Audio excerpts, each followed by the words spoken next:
Mic check, 1 2 1 2. Let's go. What is up, people? My name is Tanesh, and I am on a journey to create content consistently for 180 days.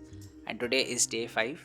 And in today's video, I'd like to share a very precious childhood memory of mine, which I kind of hold very close to my heart. And I also believe that this particular memory has played a very important role in shaping up the person who I am today. So, yeah, so it dates back to the days when I was back in preschool, and my mom used to buy me those coloring books, and she used to buy me a box of crayons, and she used to tell me that try coloring the characters, but the crayons should not come out of the borders of the characters. And every time I sat to color one of those characters, I used to find myself that I accidentally make a strike or a stroke, that slips out of the border. And I used to think to myself that I completely messed it up, and my mom used to just look at me and she would just laugh. And I still remember this so clearly, man. So this happened frequently, and there was this one day, however, wherein I sort of messed it up, and I was just embarrassed, first of all. And then I just paused. And I was looking at that stroke that crossed the line, and I thought to myself, why can't I sort of make something out of this mess? Okay, and make it look like as if it was part of the character.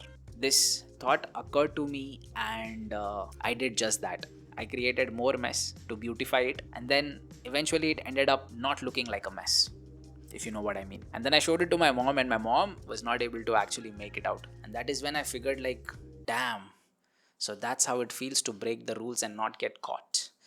At the tender age of maybe I was 4 or 5 or 6, I don't know. Maybe she noticed it, she never told me, or maybe she was just busy, I don't know.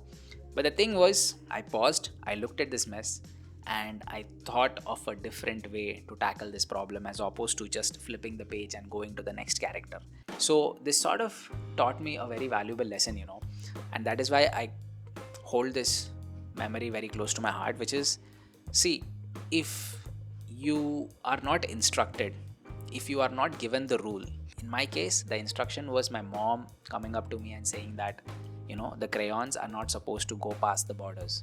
If you're not instructed and if you're just left wild, I think that things will not make sense. Rules are necessary.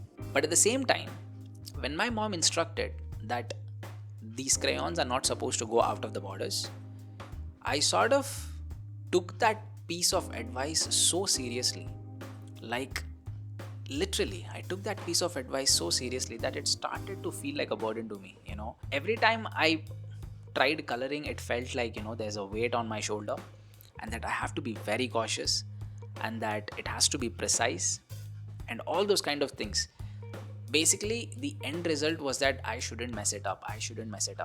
Okay, and I kind of feel like this quality of being super cautious or prioritizing the rules to the point where you are not really able to focus on your art is like a big detriment to yourself. Detriment, is that the right word? I don't know, but yeah, you get the message. So if you kind of see it, it's more like a double-edged sword kind of situation, right?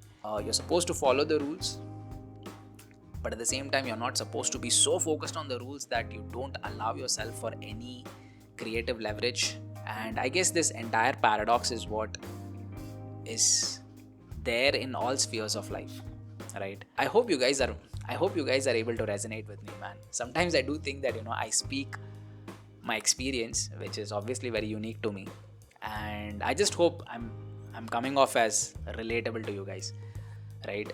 But yeah, long story short, the thing was, this experience sort of cemented in my subconscious that whenever you mess it up, that's not the end of the story. All right, you can always make something out of the mess. There is always an and. Okay, there is always a comma, there's never a full stop. Okay, all I want to say is, be aware of the rules, but don't prioritize it to the point that it doesn't allow you to be creative, doesn't allow you to be free. Don't be scared of the rules, okay? But respect the rules, okay? And if you do break it, remind yourself that it's not the end of the story. You can always create something even more better from the mess that you've made. Okay, there's always a way, you just have to find it. So just for closing thoughts, I'd like to share this very interesting fresh perspective that I once read on the internet, and I think it's called kintsugi. Okay, it's a Japanese concept wherein Japanese people sort of repair broken pottery with gold. Okay, so let's say they own something that is made of ceramic, or it's some pottery item, and let's say it has fell down and it has broken. What they do is, like, they use some gold powder, or they actually use gold, I don't know, but they use that particular golden element to stitch back the entire broken pottery piece, right? So once it is fixed, you can see the cracks very clearly, but the thing is, it also shines because it has been mended back with this golden powder or gold. I think it is called gold repairing or something. If I find any useful link or anything as such, I'll just leave it on the video. But yeah, I guess that is what the core takeaway is. If you sort of mess it up, it's all good. You can always create better things out of the mess. That's it for me today, and I'll catch you guys on the next one. Peace.